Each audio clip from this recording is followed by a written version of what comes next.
지난주에 베드로는 우리 그리스도인들에게는 구원의 소망이 있다는 것을 소아시아 교인들에게 알려주었습니다. 그런데 그 구원이 있기 전에는 반드시 고난이라는 시험이 있음도 말했었죠. 그러니 베드로는 지금 너희가 고난을 받고 있다고 하더라도 오히려 기뻐하라라고 했습니다. 그 이유는 지금 그들에게 고난이 있다는 것은 그 뒤에 구원이 있다는 것의 반증이기 때문이었습니다. 그러니 그 구원에 대한 소망을 가지고 지금의 고난을 기쁨으로 극복하라 했었습니다. 그것이 지난주에 베드로가 한 말이었습니다. 그리고 이제 오늘의 본문으로 넘어옵니다. 여러분, 오늘 베드로는 그리스도인들에게 주어진 그 구원의 소망이 어떻게 지금은 그리스도인들에게 전해지게 되었는지에 대해서 말을 합니다. 다르게 말을 하면 우리를 구원하고자 하시는 하나님의 그 뜻이 어떻게 당시 그리스도인들에게 계시되었는지 그 계시의 방법에 대해서 말을 한다는 것입니다. 오늘 그것에 대해서 이야기를 나눠볼 것인데요. 그런데 여러분, 오늘 본문에서 다루어야 할 사항이, 중요한 사항이 두 가지나 있어서 오늘 본문을 두 부분으로 나누었습니다. 그러니 그것을 미리 말씀드리면서 다음 주에도 오늘과 똑같은 본문을 다시 한번 한다는 것을 기억해 주시기를 바랍니다.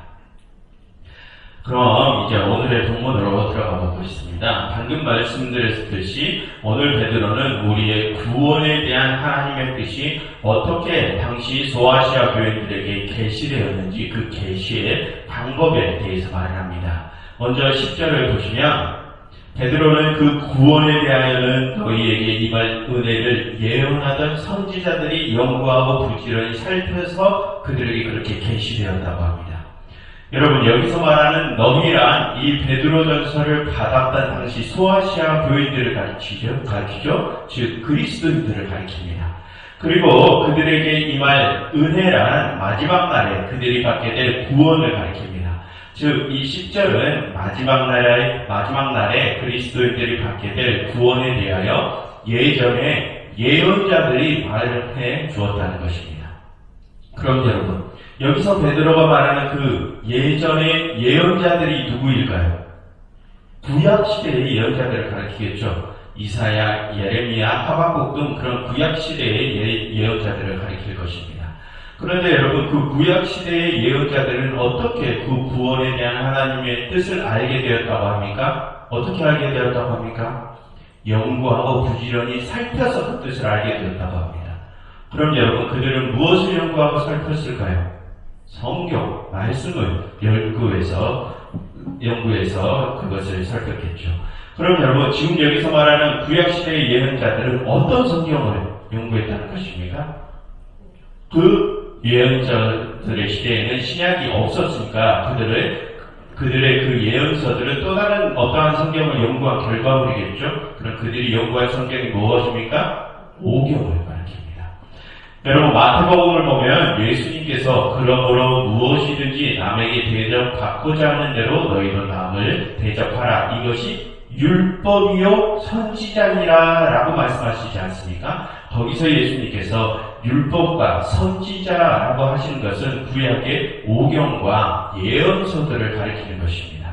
그런데 그 중에서도 그 오경이 가장 근본이 되는 성경이고 그 오경을 연구해서 후에 예언자들이 예언서를 쓴 것이죠. 즉 오늘 본문에서 예전에 예언자들이 연구했다고 하는 책은 바로 그 오경을 가리킵니다. 그래서 구약시대의 예언자들은 그 오경을 열심히 공부해서 하나님의 뜻을 알게 되었다는 것입니다. 그럼 여러분, 신약시대의 사람들은 하나님의 뜻을 어떻게 알게 되었을까요? 그것을 다음 주에 본문을 다시 살펴보면서 나오겠지만 그 신약시대의 사람들은 방금 말한 그 오경과 함께 그 예언자들이 쓴 예언서들을 함께 열심히 공부해서 알게 되었다고 합니다. 즉 구약 전체를 공부해서 알게 되었다고 말을 합니다. 여러분, 그처럼 예전에 신구약 시대의 사람들은 하나님의 뜻을 성경을 연구함으로써 알게 되었습니다. 그리고 여러분, 방금 마태복음의 예처럼 당시 신앙인들은 하나님의 말씀을 전할 때에도 그 구약 성경의 말씀을 가지고 전했습니다. 그것을 예수님도 그러셨고 신약 성경의 절반의 저자인 바울 사도도 그랬습니다. 여러분 사도행전 17장에는 바울이 데살로니가에서 전도하는 내용이 나오는데요. 거기서 바울은 유대인의 회당에 들어가서 설교를 하는데 그때 바울은 자신이 항상 하던 대로 자신의 관례대로 성경을 가지고 강론했다고 합니다. 그리고 사도행전 28장에서도 그와 같은 내용이 나오는데 거기서 바울은 이번엔 로마에서 복음을 전하는데 그때도 바울은 모세의 율법과 선지자의 말을 가지고 예수에 대하여 권했다고 하죠. 성경을 가지고 권했다는 것입니다. 그리고 마태복음을 보면 마태복음 5장부터 7장에서는 예수님께서 아주 긴 설교를 하시는데 그 설교의 시작을 보시면 5장 17절에서 예수님께서는 당신이 율법과 선지자를 폐하러 오신 것이 아니라 완전하게 하려 오셨다고 하면서 율법과 선지자 즉 구약의 오경과 예언서들에 대해서 언급을 하시며 긴 설교를 그렇게 시작하십니다.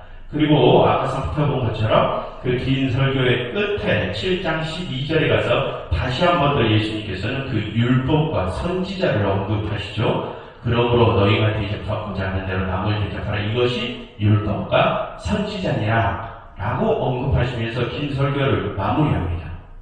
즉 마태복음 5장부터 7장까지 예수님께서 아주 길게 설교하시던 것들은 그 모두가 구약의 오경과 예언서들을 다르게 해석해 주시는 설교였다는 것입니다. 그리고 또 마태복음 22장에서도 예수님께서는 그 율법과 선지자의 말씀에 대해서 또 언급을 하시는데요. 거기서 한 율법 교사가 예수님께 율법 중에 어느 계명이 가장 큽니까라고 그러니 예수님께서는 너희의 마음과 목숨과 뜻을 다하여 하나님을 사랑하는 것과 내 이웃을 자신과 같이 사랑하라. 이 두 계명이 온 율법과 선지자의 강령이라라고 답을 해주십니다. 즉 구약의 모든 말씀을 종합하는 것이 그 두 계명임을 말씀하시는 거죠. 여러분 그처럼 여러분들께서도 찾아보시면 신약 성경에서는 예수님과 그의 사도들이 구약 성경을 가지고 하나님의 뜻을 전하는 일이 계속 나옵니다. 여러분 그러한 내용들이 의미하는 바는 신약 시대의 예수님과 그의 사도들 역시 성경을 통해서 하나님의 뜻을 드러냈음을 의미합니다. 그처럼 여러분 하나님의 뜻은 우리가 성경을 통해서 얻고 성경을 통해서 드러내는 것입니다. 우리가 모세처럼 하나님께 개인적으로 계시를 받고 그것을 사람들에게 전하는 것이 아니라는 말입니다. 여러분 우리는 종종 하나님의 뜻이 우리 개개의 신앙인들에게 신비스럽게 계시된다고 생각할 때가 있는 것 같습니다. 우리 주위를 보면 내가 지난 주말에 기도원에 들어가서 기도를 했더니 하나님께서 내게 이러한 계시를 주셨어 라고 하시는 분들이 종종 있지 않았습니까? 하지만 여러분 성경에서는 지금 우리에게는 그렇게 하나님의 뜻이 주어지지 않는다고 말합니다. 하나님의 뜻은 성경을 통해서 주어진다고 하죠. 여러분 예수님께서도 성경을 통하여 하나님의 뜻을 드러내시는데 감히 우리가 예수님보다 더 뛰어나서 하나님의 뜻을 직접 받는다는 게 왜 교만한 말이고 오만한 말입니까? 그럼 여러분 이런 질문을 할 수 있습니다. 그럼 우리가 하나님께 하나님의 뜻을 알려주시라는 기도를 하면 하나님께서는 그 기도를 안 들어주시나요? 라고 이런 질문을 할 수 있죠. 여러분들의 생각은 어떻습니까? 그 기도를 들어주실까요? 들어주시죠. 그런데 어떻게 그것을 알려주신다고요? 성경을 통해서 알려주신다고요. 성경에 이미 계시된 그 하나님의 뜻을 깨닫게 하는 방식으로 알려주신다고요. 그러니 우리가 하나님께 지혜를 구하고 하나님의 뜻을 구했다면 그 다음에 우리가 뭘 해야 한다는 것입니까? 성경을 열심히 공부해야 한다는 것입니다. 그 성경 속에 하나님의 뜻이 이미 계시되어 있으니까요. 그런데 여기서 중요한 것은 성경을 올바로 공부해야 한다는 것입니다. 예수님께서 올바로 해석해 주신 방법으로 말입니다. 내 임의대로, 내 마음대로 해석하는 것이 아니고요. 그리고 또 이렇게도 물을 수 있습니다. 하나님께서는 꼭 성경을 통해서만이 아니라 다른 방법을 통해서도 당신의 뜻을 우리에게 계시하실 수 있는 분 아니신가요? 라고 물을 수도 있죠.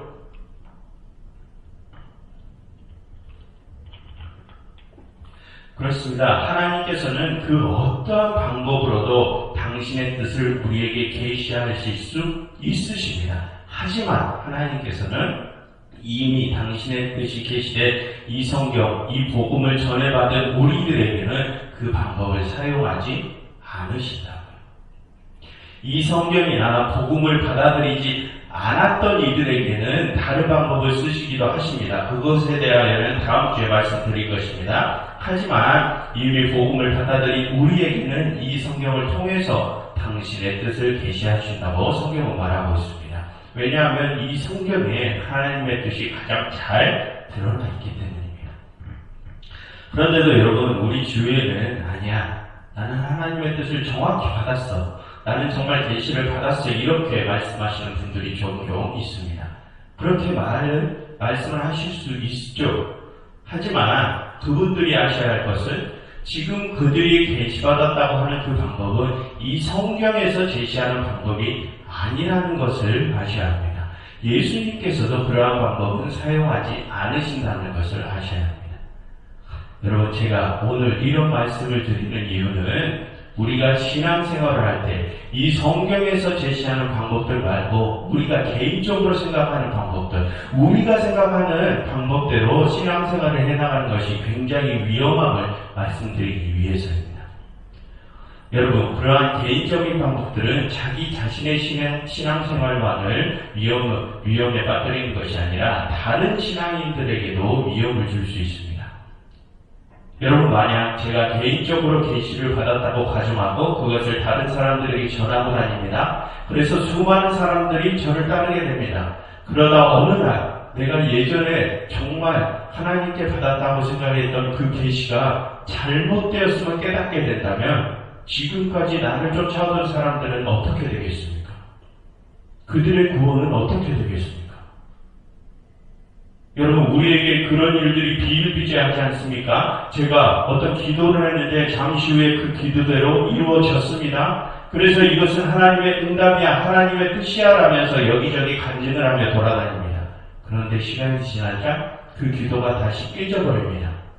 이전에는 하나님의 응답이라고 확신하던 것이 시간이 흘러보니 아니었던 경우들도 많았지 않습니까? 그런데도 우리는 너무도 성급하게 하나님의 뜻에 대하여 확신에 차서 말을 합니다. 여러분, 지금까지 우리도 그랬는데 정말로 자신이 하나님께서 쓰시는 아주 큰 일꾼이라고 생각하는 사람들은 그러한 확신이 얼마나 심하겠습니까? 그런데 여러분, 만약 그런 사람들이 받았던 그 계시들이 잘못된 것들이었다면, 자신들 혼자 착각한 것이었다면 그 뒷감당은 어떻게 해야 합니까? 그 사람을 쫓아서 그 사람 방식대로 신앙생활하던 이들은 후에 하나님의 심판을 어떻게 감당해야 하냐고요. 그런데 그런 것을 생각하지 않고 그냥 지금 순간 나의 느낌에 자아도취되어서 하나님의 뜻을 함부로 자신의 입에 올리는 사람들이 많습니다. 심지어는 하나님의 말씀을 전하는 목사님들조차도 그러시는 분들이 많죠. 하나님의 말씀이 성경을 공부하지도 않고 그냥 기도했더니 나에게 이런 계시가 오더라, 내가 사색을 해봤더니 이런 계시가 찾아왔더라 하면서 자신의 개인적인 생각을 함부로 하나님의 말씀이라 단정하시는 분들이 너무도 많다는 것입니다. 여러분, 그래서 말씀드리는 것입니다. 도대체 그 뒷일을 어떻게 감당하시려고 그렇게 오만하고 경거망동한 행동을 하시냐는 것입니다. 그래서 여러분, 당부드리는 것은 이 성경에 나오는 방법 말고 내 개인적으로 경험한 방법들을 되도록이면 자제하시기 바랍니다. 정말 내 개인적 경험에 확신이 되신다면 본인 혼자, 나 혼자만 알고 계시고 그것들을 함부로 하나님의 뜻이라고 입 밖으로 내서 다른 사람들을 현혹하지 마시기 바랍니다. 여러분, 저희 교회의 유튜브 채널에서 지난 출애굽기 1장 1절부터 7절의 강의를 다시 한번 찾아서 들어보시길 바랍니다. 그 설교에서 이미 말씀드린 것처럼 하나님의 뜻은 우리가 알아채지 못하게 아주 오랜 시간이 걸쳐서 이루어집니다. 내가 기도했더니 그 다음날 대번의 기도가 이루어지고 그러한 방법이 아니라 아주 오랜 시간 우리가 알아채지 못하게 이루어집니다. 그러니 여러분, 다시 한번 당부드립니다. 내 개인적인 생각과 방법대로 신앙생활을 하지 마시고 이 성경에서 제시하는 방법대로 신앙생활을 해나가시기 바랍니다. 그것을 위해서 성경을 정말 열심히 올바로 공부하시기 바랍니다. 쉽게 얻으려 하지 마시고 어렵더라도 제대로 공부하셔서 여러분들 중 그 어느 누구도 올바른 구원의 길에서 이탈하는 일이 없었으면 좋겠습니다. 여러분, 이 시간 이렇게 함께 기도하면 좋겠습니다. 하나님, 저희에게 지혜를 주세요. 저희에게 하나님의 뜻을 알려주세요. 그것을 위해서 저희의 생각과 방법을 내려놓고 하나님의 말씀인 성경을 더욱 열심히 공부해서 그 말씀을 받아들이게 해주세요 라고 함께 기도하면 좋겠습니다.